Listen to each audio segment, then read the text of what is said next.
अगर बाबे इतने करामती हैं तो फिर कोई करामत करके इसराइल को तबाह कर दो, या करामत दिखाने वालों की बैटरी लो हो गई। बप्पा जानी से सुना नहीं कि पीर से करामत दिखाने का नहीं कहना चाहिए, इससे गुनाह होता है।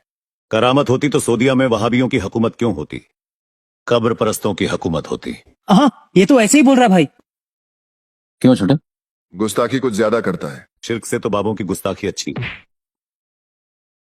बरेलवी शिर्क पे कॉम्प्रोमाइज कर सकता है पर बाबों की गुस्ताखी पे नहीं। समझा? हमारे बाबे साहबा और अहले बैत से भी ऊपर हैं। बाकी सब हजरत और हमारा बरेली वाला बाबा आला हजरत। आज अगर रबीउल गौस का पहला दिन ना होता ना, तो फैजाने मदीना में सारे मुरीद इसकी बोटियों से डिनर करते। समझा? इस अपनी गली में तो हर कोई शेर होता है। सिर्फ इसी दरबार पे नहीं, पाकिस्तान के किसी भी दरबार पे चले जा, चंदे खाने वाले बस एक ही हैं, बप्पा मुर्शदे अत्तार। लेके निकल इस जेलमी को और दोबारा इस गली में कदम मत रखना। रखूंगा, और जिस दिन रखूंगा यहां शिर्क नहीं होगा। तुम सबको नजदी बना दूंगा। चल चल चल।